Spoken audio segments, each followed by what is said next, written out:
जे आसता संत में हवही, तो जाग जाग तो जागे। तो हरिजन को कारण नाई, भरम ध्यान सुई भागे। जे आसता पंत में अभी, पंत ना, पंत कहते हैं धर्म को और शाखा को और संप्रदाय को, ये सब पंथों में आता है। जे आसता पंथ में अभी, धर्मों को धारण करने से अगर आपके अंदर सत्सबल जागृत होता है तो धर्मों में सत्ता है। अगर सत्सबल जागृत नहीं होता है तो धर्मों में सत्ता नहीं है।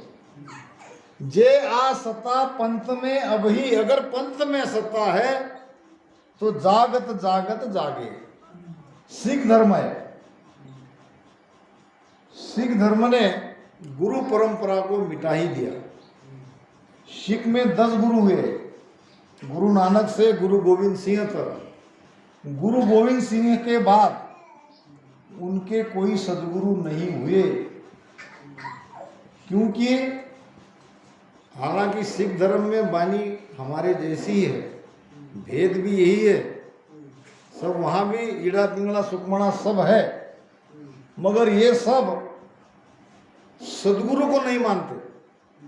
कोई जीवित सदगुरु सिख धर्म में अभी नहीं है, केवल 10 ही गुरु हुए ऐसा उनका मानना है। तो अब है वाणी जी उनकी गुरु। क्या है गुरु? वाणी जी। बस वाणी जी को प्रणाम करो, यही गुरु है। और वाणी जी को पढ़ते हैं। अब पढ़ने से, ज्ञान करने से वो वाणी जी में जो शब्द की बात हो रही है वो शब्द अभी नहीं जग रहा है। रामस्नेह संप्रदाय में हम वाणी जी की पूजा करते हैं, वाणी जी के सामने दंडवत प्रणाम करते हैं, फिर संतों को भी मानते हैं। ऐसा है कि केवल हम वाणी जी की पूजा कर रहे हैं, संतों को नहीं मान रहे। वाणी जी की इसलिए पूजा की जाती है कि वाणी जी में महाराज का ज्ञान है जो जीवित है, जो साक्षात हमारे लिए अभी उपयोग में आ रहा है, हमारा भ्रम काट निकाल रहा है ज्ञान। वाणी जी में साक्षात गुरु महाराज के वचन है, इसलिए वाणी जी की पूजा, और कोई कारण नहीं। और वाणी जी को, वचनों को खुला करने वाले संत है, इसलिए संतों की पूजा। संतों को मानते हैं, संतों के चरण में झुकते हैं। महाराज ने दोनों को मिला के एक बहुत अच्छी बात कही है, निराकार की सेवकर आकारी गुरु भाव। क्या कहे महाराज ने? हमारा राम निराकार है, हमारा राम 52 अक्षर वाला नहीं है। निराकार की सेव कर। हमारा राम है निरंतर, निरंतर के साथ सुरती लगा के रखो, इसी को कहते हैं सेवा। निराकार की सेव कर आकारी गुरु भाव। जो ये निरंतर का ज्ञान आपको दे रहा है वो आकारी संत में आप गुरु का भाव रखो। भाव कहाँ रखोगे? भाव के लिए तो जीवित चाहिए कोई। निराकार की सेव कर आकारी गुरु भाव, कितना बढ़िया हमको आगे का रास्ता महाराज ने बताया है। ये कहा है, सदगुरु बदन निहार के माही मूरत देख। सदगुरु बदन निहार के माही मूरत देख। पहला ध्यान गुरु मूर्ति का ध्यान करना चाहिए। कोई भी रहो गुरु, गुरु को आपने देखा है, जब ध्यान करते हो तो गुरु मूर्ति को ध्यान में लाओ। पहला ध्यान, ध्यान मूलम गुरुर मूर्ति, वेद कहते हैं। पूजा मूलम गुरुर पदम, मंत्र मूलम गुरुर वाक्य, और मोक्ष मूलम गुरुर कृपा। सदगुरु बदन निहार के माही मूरत देख। अपने अपने सदगुरु को यहाँ अपने त्रिकुटी में देखना चाहिए। पहले सदगुरु की मूर्ति दिखेगी, फिर ये मूर्ति गायब हो जाएगी। थोड़ी देर ध्यान लगने के बाद ये मूर्ति नहीं रहेगी, मूर्ति की जगह शब्द आएगा। मूर्ति की जगह शब्द सुनाई देगा आपको। पहले आप अपने गुरु को देखते रहो यहाँ पे, और वो दिखता रहेगा, फिर वो चला जाएगा, गायब हो जाएगा, और उसकी जगह आएगा शब्द। ये ध्यान की रीति है। आगे जे हद पड़ी संत में अब ही आगे चले न कोई, तो तारण हार संत ही जुग में और उपाय न कोई। हद, हद को किसके कहते हैं? हद पड़ी, हद पड़ गई, यानी खंड पड़ गया। हद पड़ गई यानी खंड पड़ गया। अब देखो, सदगुरु सुखराम जी महाराज धाम कब पधारे? नहीं मालूम रंचोला कब पधारे? बरस तिहासे लागते चेत मास गुरुवार, तिथ नवमी पख चाननी सुख जनम्या संसार, सुख जनम्या संसार समत सतरा के माही, जमगर उपजा शोक न लागर बटे बधाई, 1873 पहुंचा मोक दुआर। 1873 संवत महाराज मोक्ष में गए। अब 1873, अब इसका ईस्वी सन में करो, लगभग इसको 50 साल मिलाए तो ये ईस्वी सन होता है। 1923 में महाराज गए, ऐसा एक हो सकता है। अब 50 कम करना है कि 50 ज़्यादा बढ़ाना है, ये पक्का मुझे पता नहीं। संवत में ईस्वी सन में 50-52 साल का अंतर है। अब वहाँ से कोई जीव जागरूक नहीं हुआ है, यानी खंड पड़ गया, खंड पड़ गया। एक भी जीव जग नहीं रहा है महाराज के शासोशास्त्र के भेद से भजन करने के बाद भी। तो अगर हद पड़ गई तो क्या कह रहे महाराज? हद पड़ी संत उन्हीं से आगे चली न पाई। अब आगे नहीं चल रही है, कहने को उनके अनुयायी है, संत के शिष्य है, मगर सत्ता नहीं जग रही है। तब उपाय क्या है? उपाय बताया महाराज ने। वो तारणहार संत ही जुग, वो तारणहार संत ही जुग में, और उपाय ना दूसरा कोई उपाय नहीं। आगे ऐसे ही संत तारने वाले जब आएंगे तो सत्ता ये वापस जगेगी। हद अगर पड़ गई तो उसका उपाय है वैसे सत्ताधारी संत का इस मृत्युलोक में आना।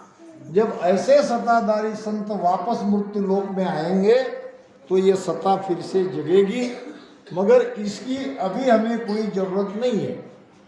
कहते हैं कि रामदास जी महाराज की सत्ता, संत रामदास जी महाराज खेड़ापा वाले, उनके जाने के बाद 184 साल तक चली। शरीर चला गया, सत्ता छोड़ के गए, और वो नाम जागृति होने लगी। अब महाराज को जाके 200 साल के ऊपर हो गया, 200 साल के ऊपर हो गया लगभग, फिर भी महाराज की सत्ता अभी चल रही है। यानी अब कोई कारण नहीं रहा है, केवल शरण में आओ, सांसों सांस में प्रेम से भजन करो और सत्संगत की जागृति करा लो, क्योंकि ये सत्ता अभी चल रही है। जो कोई मेरे जैसे कहेगा कि मैंने जीव को जगाया, वो भ्रमित है, वो भ्रम में है। हम सदगुरु के नौकर हैं, हम सदगुरु बने नहीं हैं, क्योंकि हम श्वासों श्वास में राम राम रटन करा रहे हैं, और श्वासों श्वास में राम राम रटन कराना ये महाराज का भेद है, हमारा भेद नहीं है।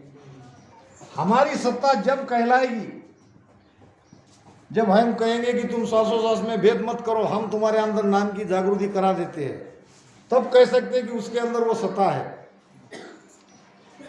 अब जब राम राम रटन कराने लगा रहे, श्वासोश्वास में कराने लगा रहे, आसन मार के बैठने की बात हो रही है, तो सारी चीजें महाराज की बता रहे।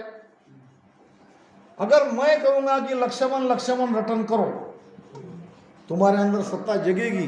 अगर लक्ष्मण लक्ष्मण कहने से तुम्हारे अंदर नाम जागृत हो गया तो वो मेरी सत्ता है, क्योंकि मैंने महाराज से अलग ज्ञान दिया, महाराज से अलग वेद दिया। जब महाराज का ही ज्ञान दे रहे हैं, महाराज का ही वेद बता रहे हैं, तो हमारे अंदर वो सत्ता नहीं है, वो सत्ता महाराज की है। हमने कहाँ जीव जगाया? तो यही तो है अहंकार। अहंकार से ज्ञानियों में ज़्यादा आता है। ज्ञानियों को बड़ा सावधान रहना पड़ता है अहंकार से। थोड़ा बहुत ध्यान ऊपर चढ़ गया, थोड़ा बहुत ज्ञान, 4-5 साकी कही, पद गाया 10 दोय, दरिया कारज ना सरे, पेट भराई हुए। क्या होगा? पेट भराई यानी क्या? पेट भराई किसको कहते हैं? हम पैसा कमाते हैं, उसके कई कारण हैं। पहला कारण है सुख मिले, दूसरा कारण है हमारे बच्चे भी हमारे जाने के बाद सुख से जिए, अब तीसरा कारण है पेट भरने के लिए। कोई कोई यही तो उपाय है, पहला उपाय तो पेट भी भर जाए तो बस। अब कोई पेट भरने के बाद भी पैसा कमाते हैं तो उसको सुख चाहिए, और पेट भरने के बाद भी और पैसा कमा रहे हैं सुख मिलने के बाद भी, तो उसको अपने बच्चे की, ये एक सेठ था। ये क्या था? सेठ।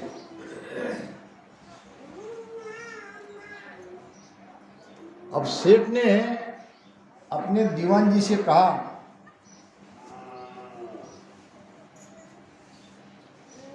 कि मेरे पास धन कितना है, इसकी गिनती करके मुझे तुरंत बताओ।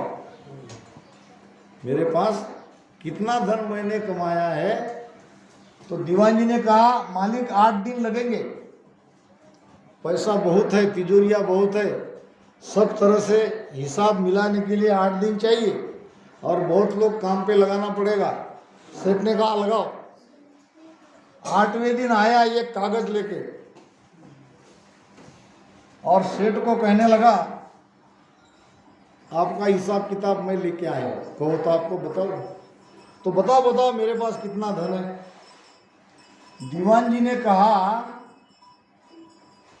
आपकी 7 पीढ़ी, आपकी 7 पीढ़ी बिना कुछ किए आराम से जीवन जी सकती है, यानी जीवन व्यतीत कर सकती है, इतना धन हमारे पास है।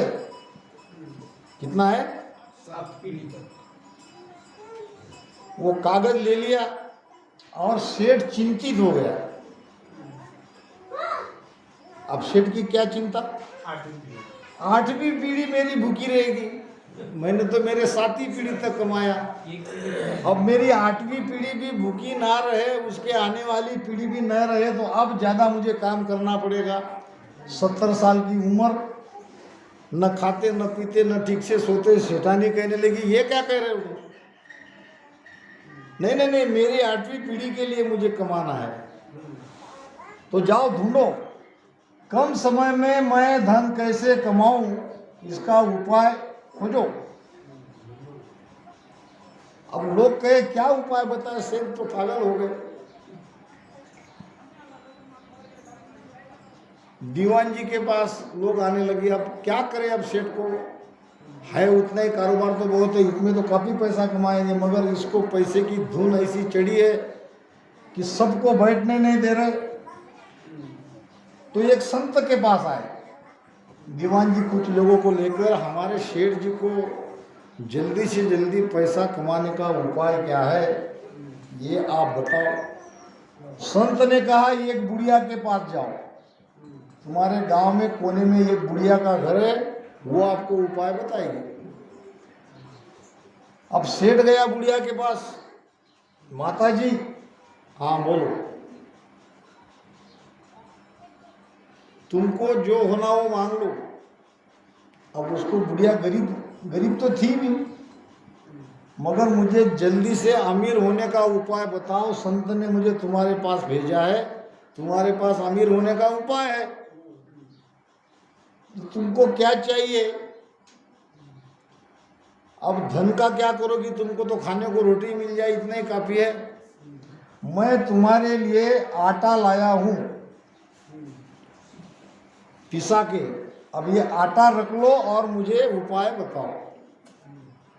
बुढ़िया कहने लगी तुम्हारा आटा तुम्हारे पास रखो, अभी शाम का भोजन मेरा हुआ इतना, मेरे पास आटा है, शाम का मेरा चूल्हा,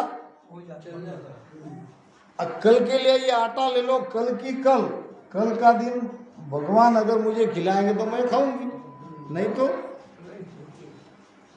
ये तुम्हारा आटा वापस ले जाओ। सेठ ने ऐसा माथे पे हाथ रखा, ये बुढ़िया कल का भोजन नहीं ले रही है, आटा नहीं ले रही है, भगवान के भरोसे कल का कल बोल रही है, और मैं मेरी 8 पीढ़ी की सोच रहा हूँ, कितना मैं अभाव हूँ। उसको ज्ञान हुआ, ज्ञान कहीं से भी मिल सकता है। बुढ़िया के द्वारा उस सेठ को ज्ञान हो गया कि मैं बेमतलब 8वीं पीढ़ी के बारे में सोच रहा हूँ, और ये बुढ़िया कल का भी आटा मुझसे नहीं ले रही। संतोष चाहिए, शील, साहस और संतोष, जब तक ये 3 गुण हमारे अंदर नहीं आएंगे भक्ति प्रकट नहीं होगी। गजधन, बाजी धन और रतन धन खान, जब आया संतोष धन तो सब धन धूली समान। संतोष चाहिए, जब तक संतोष यानी क्या? संतोष यानी जितना धन हमारे पास है वह पर्याप्त है। बहुत कृपा होगी परमात्मा की कि हमारे पास जो भी है वो बहुत बढ़िया है, इसको कहते हैं संतोष। संतोषी व्यक्ति हमेशा सुखी रहता है। अगर सुखी आदमी आप देखना चाहोगे तो जिसके अंदर संतोष है वही आपको सुखी देखेगा, बाकी तो सब हाय बोए के बीच में रहो जगत सब रोए। सब तो हाय बोए में सब रो रहे हैं, क्या होगा, कैसे होगा, बेटी है उसकी शादी कैसे करेंगे, ये कैसे करेंगे, वो कैसे करेंगे। संतोषी आपको कभी चिंतित नहीं दिखेगा। तो महाराज कहते हैं, सत्ता की बात आ रही है, समझो सकल नार नर आनी, वाह, मत अंत आगला त्यागो, वे सोई संत प्रगटे जुग में, वाके शरणे लागो। अब किसको कह रहे हैं? समझो सकल नार नर आनी, पंथ आगला त्यागो, ये महाराज किसको कह रहे हैं? ये कह रहे हैं ध्यानियों को। हम ध्यान क्यों करते हैं? अच्छा, ध्यान होता कैसे है? जब तक शब्द नहीं लगेगा तब तक सुरती उसके साथ नहीं लगेगी। सुरती बंधी संसार में, सुरती अगर संसार में है, मन के साथ है, तो हम ध्यान केवल करने का नाटक करेंगे, ध्यान होगा नहीं। अब शब्द जागृति करने के लिए ही तो सारा समर्पण है, शब्द के लिए ही हम रामस्नेही बने, धर्म में आए। महाराज कहते हैं कि समझो सकल नार नर आनी, पंथ आगला त्यागो। अगर ये शब्द नहीं जगा है तो उस पंथ को त्यागो। कब छोड़ोगे पंथ को? सब संतों के पास जाओ, सबको आह्वान करो कि सत्सबद जागृत करने के लिए क्या करना पड़ेगा, कोई मुझे बताओ, मैं करने को तैयार हूँ। अगर कोई उपाय बता नहीं रहे हैं तो उस पंथ को छोड़ो। आपकी गरज है शब्द जागने से, आपकी गरज पंथ में जाने से नहीं है। अनेकाई मत अनेकाई पंथ, मिले मुझ माय जको पंथ सत। ये परमात्मा कह रहे हैं खंड-पिंड ब्रह्मांड में। अनेकाई पंथ अनेकाई मत, संसार में अनेक पंथ है और अनेक मत है। मिले मुझ माय जको पंथ सत, ये नहीं कह रहे कि रामस्नेही पंथ ही सच्चा है। भगवान क्या कह रहे हैं? मिले मुझ माय, जो पंथ तुमको मुझ में मिला देगा वो पंथ सत है, चाहे वो कोई भी हो। हम रामस्नेही क्यों अभी तक है कि यहाँ आके हमारे भीतर में शब्द जागरूक हो रहा है और ये शब्द परमात्मा में मिलाएगा। सुन जो सकल नार नर आनी पंथ आगला त्यागो। अब फिर त्याग कर क्या करो? ऐसा ही संत प्रगटे जग में ताके चरना लागो।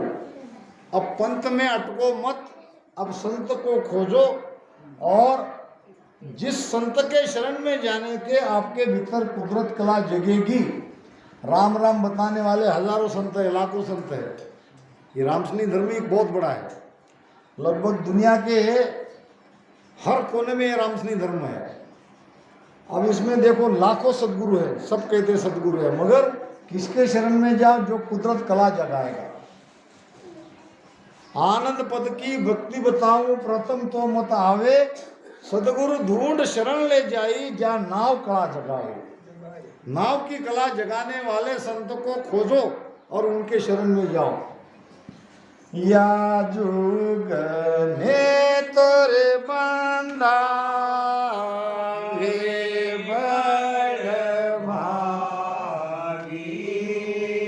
या जुग में तोरे बंदा वे बड़ भागी।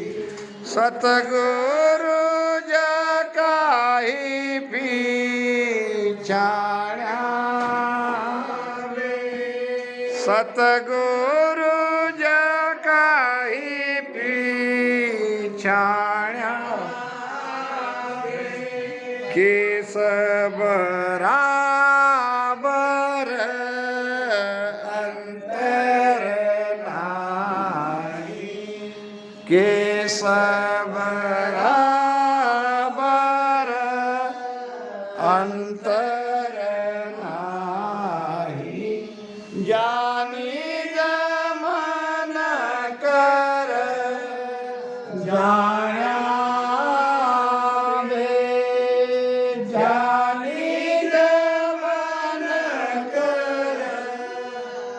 जाना वे। या जुग में तोरे बंदा वे बड़ भागी। या जुग में तोरे बंदा वे बड़ भागी। संसार में बड़भागी कौन है? सतगुरु जका ही पिछाण्या वो। सदगुरु को पहचानने वाला, सदगुरु को पहचानने वाला ये बड़ा बड़भागी है। और एक बड़भागी वो भी है सदगुरु से प्रेम करते हैं, सदगुरु से प्रेम करते हैं।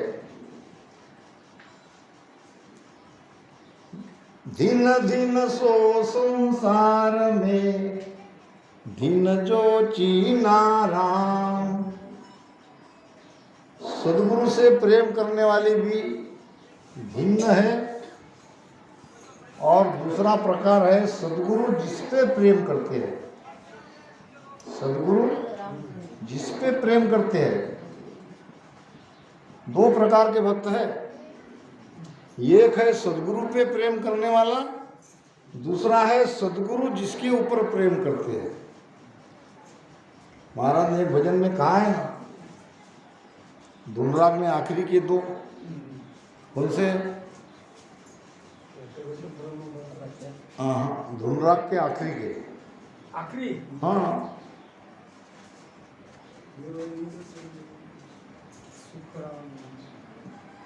कर्म घट घट में, हाँ ब्रह्म बताया, वही वही।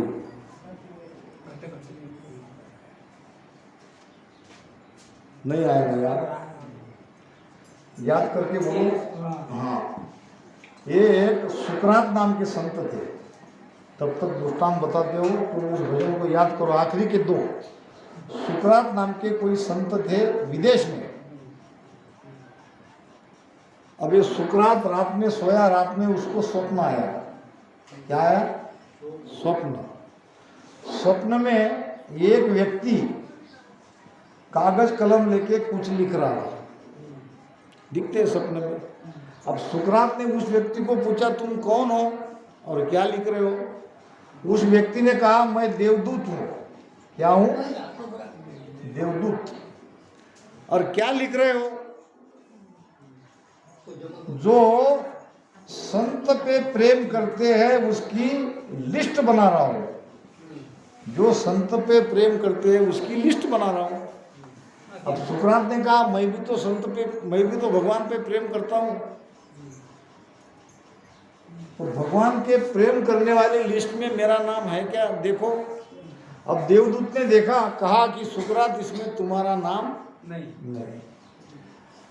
अब सुकरात ने समझ लिया मेरी भक्ति में कोई कमी है, इसीलिए मेरा नाम उस लिस्ट में नहीं है।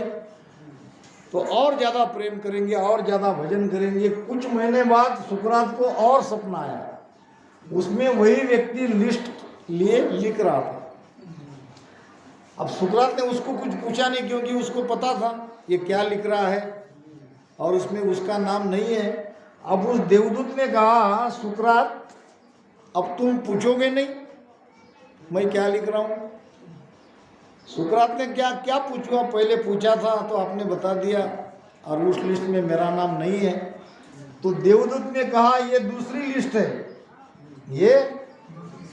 ये लिस्ट है परमात्मा जिसके ऊपर प्रेम करते हैं। पहली लिस्ट थी जो परमात्मा पे प्रेम करते हैं, उसमें तुम्हारा नाम नहीं था। मगर परमात्मा जिस पर प्रेम करते हैं वो लिस्ट में तुम्हारा नाम नंबर 1 पे।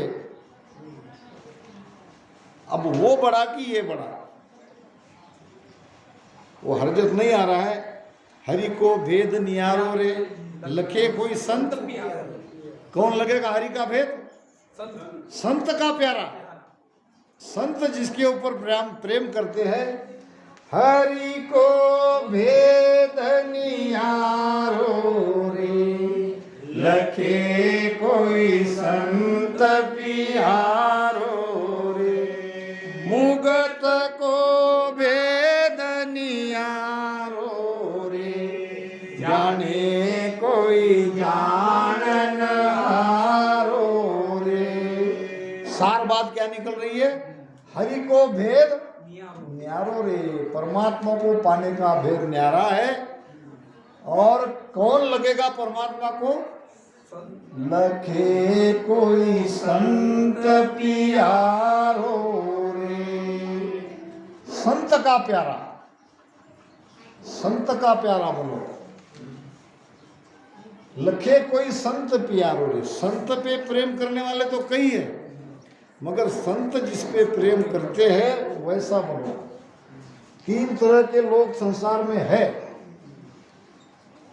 आपको पता है। एक है अभागी, दूसरा है भाग्यवान, और तीसरा है बड़भागी। कैसे समझे कि इस 3 में हमारा नंबर कौन सा है? अभागी है, भाग्यवान है कि बड़भागी है? अब अभागी तो नहीं है, क्योंकि हमको भक्ति मिली है, भक्ति मिली है, हमने गुरु बनाया है। अभागी तो हम नहीं है। भाग्यवान कौन? अब अभागी उसे कहते हैं। अब ये तीनों के तीनों भी कैसे हमारे भीतर में है वो देखो। मान लो किसी को घर में सत्संग का आयोजन करवाना है, संगत के लिए संत चाहिए।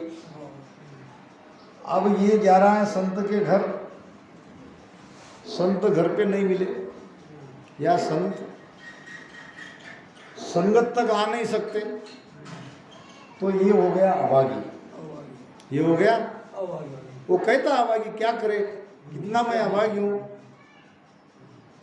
आज मैं सत्संग लेना चाहता हूँ मगर संत नहीं है और आने की भी कोई उम्मीद नहीं है। दूसरा है संत है और मिल गए और वो आ भी गए और संगत हो भी गई। ये क्या है? भाग्यवान। सत्संग का आयोजन मन में हुआ, संत के पास गए और संत आ भी गए, संगत हो भी गई। फिर आता है बड़भागी। संगत लेने का कोई विचार ही नहीं, एकाएक संत आ गए और संगत हो गई, कोई मन में सोचा नहीं, अपने आप संत आ गए, घर पे आ गए, संगत हो गई। ये है बड़भागी। बड़भागी सो जीव शरण सदगुरु की आवे, काग पलट हंस होय कीट सो भृंग कहावे। जन सुखिया गुरुदेव की महिमा कहीं न जाए, आप सरिसा कर लिया शिष्य को चरण लगाए।